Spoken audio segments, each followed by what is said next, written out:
നമസ്കാരം. ഇന്നിവിടെ അവതരിപ്പിക്കാൻ പോകുന്നത് ശ്രുതകമലാകുജമണ്ഡല ധൃതകുണ്ടല എന്ന് തുടങ്ങുന്ന അഷ്ടപദിയാണ്. 12-ാം നൂറ്റാണ്ടിൽ ജീവിച്ചിരുന്ന ശ്രീ ജയദേവ കവി രചിച്ച ഗീതഗോവിന്ദത്തിലെ അഷ്ടപദികളിൽ രണ്ടാമത്തെ അഷ്ടപദിയാണിത്.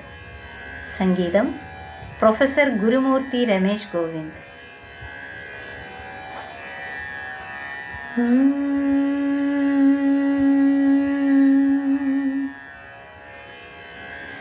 ശ്രുതകമലാകുജ മണ്ഡല ധൃതകുണ്ടല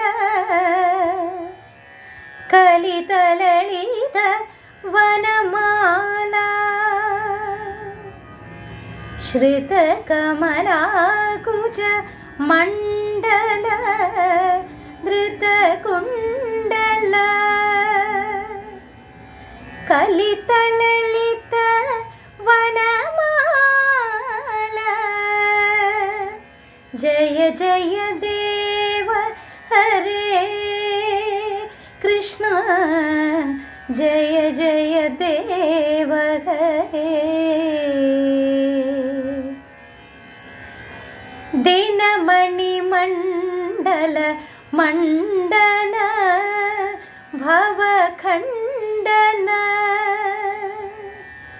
ദിനമണി മണ്ഡല മണ്ഡന ഭവഖണ്ഡന. മുനിജനമാനസഹംസ. ജയ ജയ ദേവ ഹരേ കൃഷ്ണ, ജയ ജയ ദേവ ഹരേ കൃഷ്ണ, ജയ ജയ ദേവ ഹരേ. കാളിയ വിഷധര ഭഞ്ജന ജനരഞ്ജന. യദുകുല നളിന ദിനേശ. ജയ ജയ ദേവ ഹരേ കൃഷ്ണ, ജയ ജയ ദേവ ഹരേ കൃഷ്ണ, ജയ ജയ ദേവ ഹരേ. മധുമുര നരക വിനാശന ഗരുഡാസന. സുരകുല കേളി നിദാന. ജയ ജയ ദേവ ഹരേ കൃഷ്ണ, ജയ ജയ ദേവ ഹരേ. അമല കമലദള ലോചന ഭവമോചന. ത്രിഭുവന ഭവന നിദാന.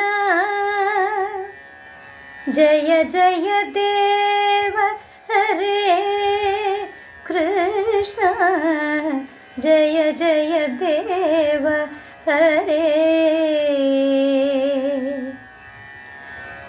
जनकसुता कुजभूषण जितदूषण.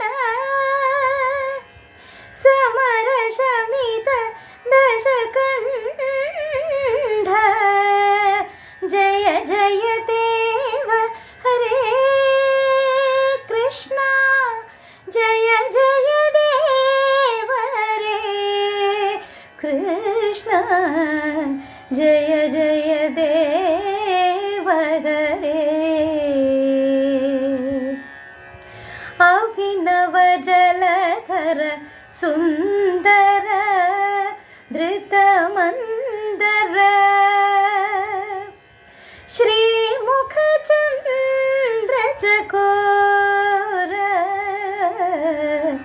जय जय देव हरे कृष्ण, जय जय देव ഹരേ.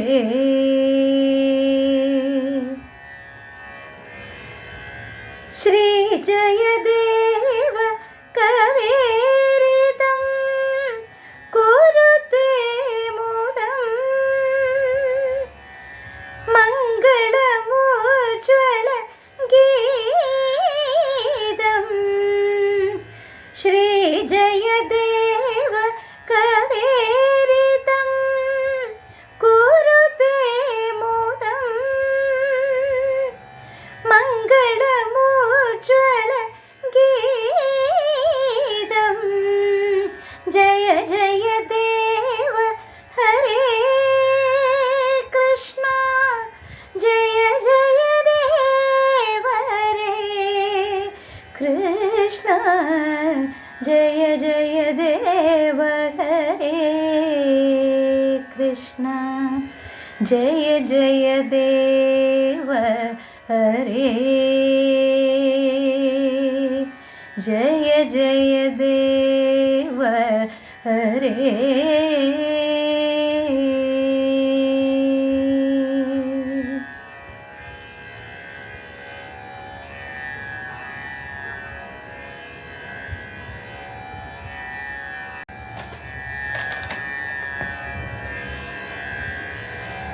ആദ്യത്തെ 7 ചരണങ്ങൾ കൊണ്ട് കവി ഭഗവാനെ വർണ്ണിച്ചു സ്തുതിക്കുന്നു. 8ാമത്തെ ചരണത്തിൽ കവി തൻ്റെ പേരെടുത്ത് കാണിച്ചുകൊണ്ട് ഫലശ്രുതി പറയുന്നു. പല്ലവി എല്ലാ ചരണങ്ങളിലും ആവർത്തിക്കുന്നത് ഈ അഷ്ടപദിയുടെ ഒരു പ്രത്യേകതയാണെന്ന് പറയാം. ആദ്യത്തെ പദം ശ്രുതകമലാകുചമണ്ഡല ധൃതകുണ്ടല കലിത ലളിത വനമാല ജയ ജയ ദേവ ഹരേ. ജയ ജയ ദേവ ഹരേ.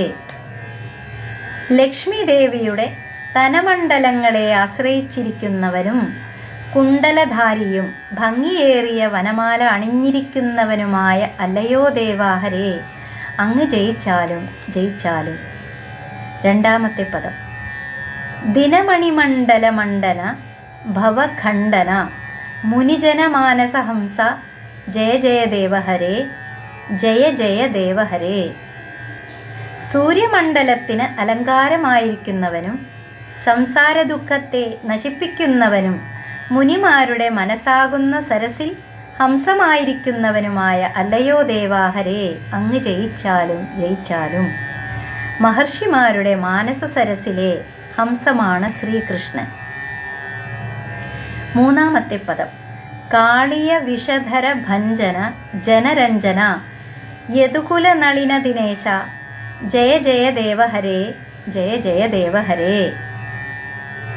കാളിയ സർപ്പത്തിൻ്റെ ദർപ്പം നശിപ്പിച്ചവനും ജനങ്ങളെ അത്യധികം സന്തോഷിപ്പിച്ചവനും യദുവംശമാകുന്ന താമരയ്ക്ക് സൂര്യനായിരിക്കുന്നവനുമായ ഹേ ദേവാഹരേ, ജയിച്ചാലും ജയിച്ചാലും. കൃഷ്ണൻ്റെ വംശമാണ് യദുവംശം. ആ വംശത്തിൻ്റെ നാഥനായതിനാൽ താമരയ്ക്ക് സൂര്യൻ എന്നതുപോലെ എന്ന് ജയദേവ കവി ഉപമിച്ചിരിക്കുന്നു. സൂര്യോദയം താമരപ്പൂക്കൾക്ക് സന്തോഷപ്രദമാണല്ലോ, അതുപോലെ ശ്രീകൃഷ്ണൻ്റെ സാന്നിധ്യം യാദവന്മാർക്കും സന്തോഷപ്രദമാണ്.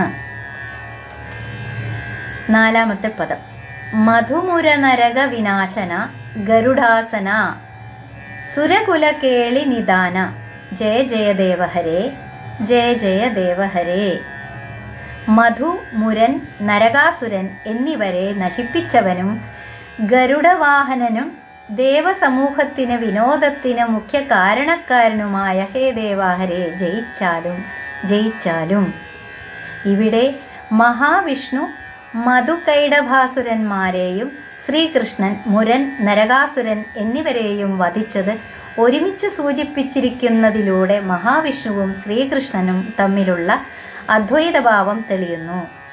മഹാവിഷ്ണുവിൻ്റെ കർണത്തിൽ നിന്നും ഉത്ഭവിച്ചവരായിരുന്നു മധു, കൈടഭൻ എന്നീ അസുരന്മാർ. ബ്രഹ്മാവിനെ വധിക്കാനൊരുങ്ങിയ അവരെ മഹാവിഷ്ണു യുദ്ധം ചെയ്ത് ചക്രായുധത്താൽ വധിച്ചു. മുരൻ, നരകാസുരൻ എന്നീ അസുരന്മാരെ ശ്രീകൃഷ്ണൻ തന്നെയാണ് വധിച്ചത്. ദുഷ്ടന്മാരെ വധിച്ചതിനാലാണ് ഭഗവാൻ ദേവന്മാരുടെ വിനോദത്തിന് കാരണക്കാരനായത്. 5ാമത്തെ പദം അമല കമലദള ലോചന ഭവമോചന ത്രിഭുവന ഭവന നിദാന ജയ ജയ ദേവഹരേ ജയ ജയ ദേവഹരേ. നിർമ്മലമായ താമരപ്പൂവിൻ്റെ ഇതൾ പോലെയുള്ള കണ്ണുകളോടു കൂടിയവനും സംസാര ദുഃഖത്തിൽ നിന്നും മോചനം കൊടുക്കുന്നവനും ത്രിലോകങ്ങൾക്കും ആധാരമായിട്ടുള്ളവനുമായ ഹേ ദേവാഹരേ, ജയിച്ചാലും ജയിച്ചാലും. നൈർമല്യമേറിയ താമരപ്പൂവിൻ്റെ ഇതളിന് സമാനമായ മിഴികളോടു കൂടിയവനും സംസാര ദുഃഖത്തിൽ നിന്നും മോചനം ഏകുന്നവനും ത്രിലോകങ്ങൾക്കും ആധാരമായവനുമായ അല്ലയോ ദേവാഹരേ, അങ്ങ് ജയിച്ചാലും. സ്ഥൂല സൂക്ഷ്മ കാരണ ലോകങ്ങൾക്കാധാരമാണ് ഭഗവാൻ. അതോടൊപ്പം പ്രാപഞ്ചിക ദുഃഖങ്ങളിൽ നിന്ന് മോക്ഷം നൽകുന്നവനുമാണ്. അടുത്തതായി 6ാമത്തെ പദം. ജനകസുതാ കുജഭൂഷണ ജിതദൂഷണ സമര ശമിത ദശകണ്ഠ ജയ ജയ ദേവഹരേ ജയ ജയ ദേവഹരേ. ജനകപുത്രിയായ സീതാദേവിയുടെ കുജങ്ങൾക്ക് ഭൂഷണമായിരിക്കുന്നവനും ദൂഷണനെന്ന രാക്ഷസനെ ജയിച്ചവനും സമരത്തിൽ രാവണനെ വധിച്ചവനുമായ ഹേ ദേവാഹരേ, ജയിച്ചാലും ജയിച്ചാലും. ശൂർപ്പണഖയുടെ സഹോദരന്മാരായ ഖരൻ, ദൂഷണൻ, തൃശിരസ് എന്നീ രാക്ഷസന്മാരെ ശ്രീരാമൻ വധിക്കുകയുണ്ടായി. 7ാമത്തെ പദം. അഭിനവജലധര സുന്ദര ധൃതമന്ധര ശ്രീമുഖചന്ദ്ര ചകോര ജയ ജയ ദേവഹരേ ജയ ജയ ദേവഹരേ. നവകാർമേഘവർണം പൂണ്ട സുന്ദരനും മന്ധര പർവ്വതത്തെ ഉയർത്തിയവനും ലക്ഷ്മീദേവിയുടെ മുഖമാകുന്ന ചന്ദ്രന് ചകോരമായിരിക്കുന്നവനുമായ അല്ലയോ ദേവാഹരേ, അങ്ങ് ജയിച്ചാലും ജയിച്ചാലും. പുത്തൻ കാർമേഘം പോലെ ശ്യാമസുന്ദരനും മന്ധര പർവ്വതത്തെ ഉദ്ധരിച്ചവനും മഹാലക്ഷ്മിയുടെ മുഖമാകുന്ന ചന്ദ്രന് ചകോരമായിരിക്കുന്നവനുമായ ഹേ ദേവാഹരേ, ജയിച്ചാലും ജയിച്ചാലും. ചകോരം ചന്ദ്രിക പാനം ചെയ്യുന്നുവെന്ന കവിസങ്കല്പം മഹാലക്ഷ്മിയുടെ അധരം പാനം ചെയ്യുന്നവൻ എന്നാണ് ഇവിടെ സൂചന. 8ാമത്തെ പദം. ശ്രീജയദേവ കവേരിതം കുരുദേമുദം മംഗളമുജ്വലഗീതം ജയ ജയ ദേവഹരേ ജയ ജയ ദേവഹരേ.